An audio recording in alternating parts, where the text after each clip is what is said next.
The courtroom doors swung open, and Beyoncé Knowles Carter stepped inside, her presence like a thunderclap silencing the chaos of flashing cameras and whispering reporters. Dressed in a tailored black blazer, her face wasn't the radiant glow of a stage icon. It was the steely resolve of a woman ready to burn an empire to the ground. Why would Beyoncé, a global superstar who's dodged scandal for decades, risk everything to take the stand in a trial against Sean Diddy Combs? The air in that Manhattan courthouse thickened, heavy with anticipation as she sat down, her gaze locking onto the jury. What followed wasn't just testimony, it was a reckoning, a raw, unfiltered dismantling of an industry built on silence, power, and buried secrets. From a haunting encounter at a 2004 Miami party to chilling threats that shadowed her career, Beyoncé peeled back the glittering curtain of fame to reveal a world where predators wore Grammys like armor. For years, she navigated Diddy's web of influence, protecting her legacy as a black woman in a ruthless industry. But now, driven by motherhood and a refusal to stay complicit, she's speaking out, exposing not just one man, but a machine that's thrived on fear for decades. As the courtroom hung on her every word, one truth became undeniable. This wasn't just a trial. It was the moment the music world's facade cracked, and Beyoncé held the hammer. The story began in the early 2000s, when Beyoncé was still the luminous frontwoman of Destiny's Child, her star rising but not yet untouchable. The music industry was a labyrinth of gatekeepers, and Diddy, already a mogul with Bad Boy Entertainment, was one of its most powerful. She recalled their first meeting at a New York industry party, the kind where champagne flowed and deals were whispered in velvet booths. Diddy approached her, his smile wide, his words slick. "Y'all are the future," he told her, praising Destiny's Child's hustle. To a young Beyoncé barely out of her teens, he seemed like a mentor, a kingmaker who could open doors. But beneath the flattery, she sensed something else, a subtle expectation, a currency of loyalty she didn't yet understand. The courtroom shifted in their seats, sensing the weight of what was coming. "He never asked for anything outright," Beyoncé said, her voice steady but laced with hindsight. But the invitations kept coming. Private events, exclusive circles. You were told to mingle with certain people, to stay close. If you did, you were safe. If you didn't, you were ungrateful. The jury leaned in, already piecing together the unspoken rules of Diddy's world. One memory stood out sharp and unsettling from 2004. It was a launch party at Miami's Shore Club, hosted by Combs Global, a night billed as a celebration of music and glamour. Beyoncé attended with Kelly Rowland and Michelle Williams, expecting a star-studded bash. By midnight, the vibe shifted. Security tightened, phones were confiscated, and certain areas were declared off-limits. Diddy, ever the charismatic host, invited Beyoncé upstairs to a private suite. She hesitated but followed, curious and still naive to the undercurrents of his influence. What she saw stopped her cold. A young woman no older than 19 sat alone in a silk robe, her eyes wide with fear. A man, not Diddy, was arguing with her, his voice low but firm. When the girl locked eyes with Beyoncé, she mouthed something, maybe help, maybe nothing.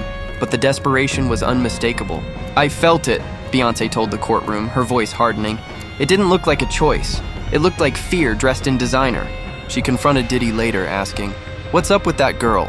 His response was a smile and a chilling phrase. "She's just playing the role she chose." The courtroom froze, the weight of those words sinking in. That night, Beyoncé said, she stopped seeing Diddy as harmless. It was the first crack in his facade, the moment she realized his empire wasn't built on talent alone. The prosecutor pressed deeper, asking if Beyoncé's relationship with Diddy continued after Miami. She nodded, her expression tight. "It had to," she said. "You don't just walk away from someone like Diddy. Too many brands, too many shared circles. You're not allowed to disappear." But the dynamic had changed. She kept her distance publicly, her smiles at events cooler, her interactions brief. Diddy noticed. In 2006, during Grammy weekend, Beyoncé was slated to appear at one of his infamous after-parties. She tried to back out, citing exhaustion, but her phone rang late that night. It was Diddy himself. "Queen Bee," he said, his tone smooth but edged. "Don't make me remind you who gave you your first real stage." The courtroom gasped softly. Beyoncé's eyes narrowed as she recounted the call. "It wasn't true," she said. "I'd earned my place, but he wanted me to believe I owed him, that I was his product." She attended the party, posed for cameras, smiled for interviews, but stayed 20 feet from Diddy all night, a silent act of defiance. Days later, her team received an email from a publicist tied to Combs' circle. "Diddy's unhappy with B's energy. She's being cold. Reminder she's still part of the machine." The prosecutor held up the email, dated February 12, 2006, and the jury's eyes widened.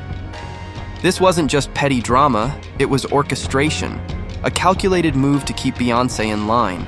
The consequences of her distance were subtle, but relentless. Photographers mysteriously missed her on red carpets.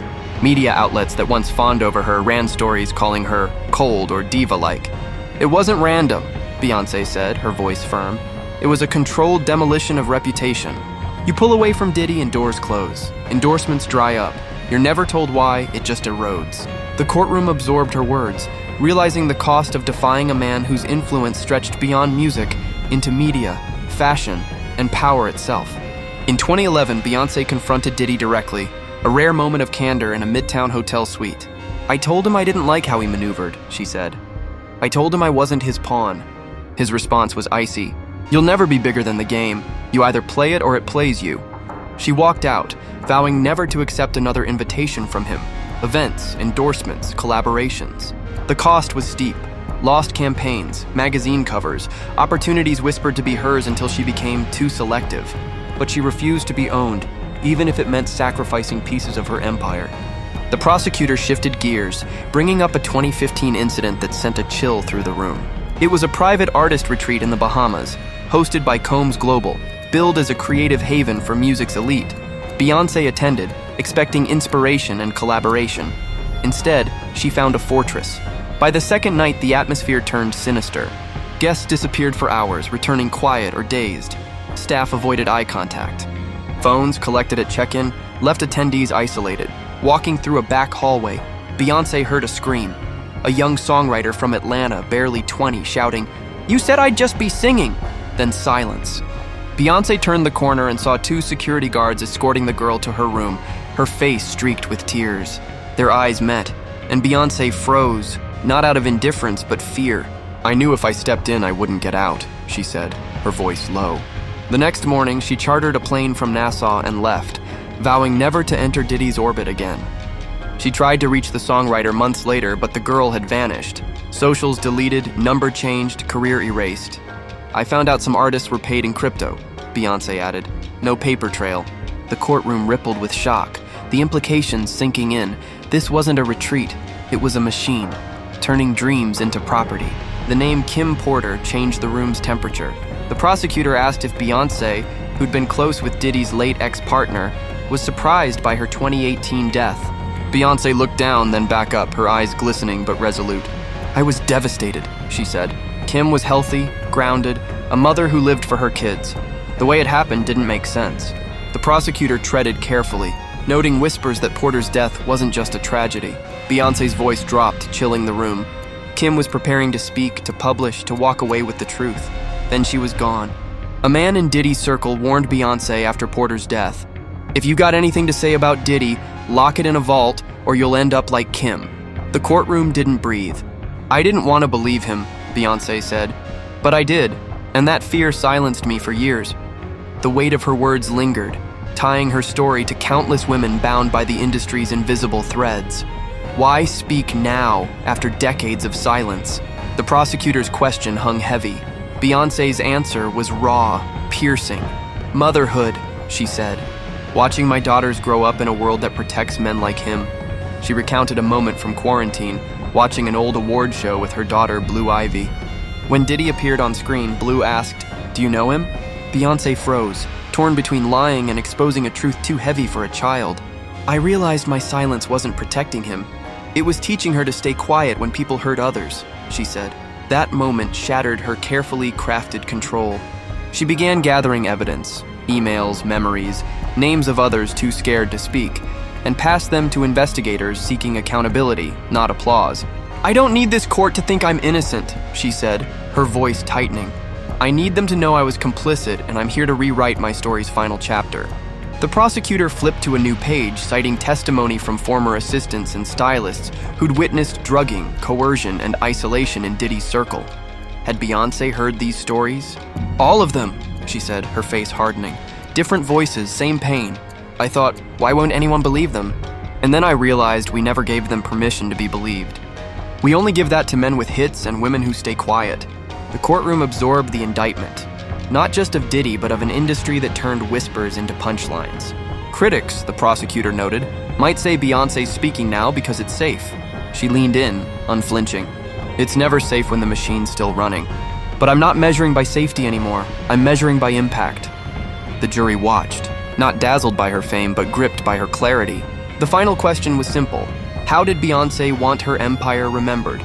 She exhaled, deliberate and calm. Not by the songs, the tours, or the brands, she said. By the moments I chose truth over comfort. This is one of them. The courtroom didn't erupt. It didn't need to. Every person there felt the ground shift. Beyoncé hadn't just exposed Diddy's playbook. She'd exposed what the world had ignored. Abuse wrapped in diamonds. Violence masked by champagne. She sat steady, no longer a pop star, but a mirror reflecting an industry's rot. As the judge leaned forward, hands folded, the room understood this wasn't just a trial. It was history folding in on itself, a reckoning led by a woman who'd once danced in silence but now spoke with fire. The music world would never be the same, and Beyoncé, hammer in hand, had struck the first blow.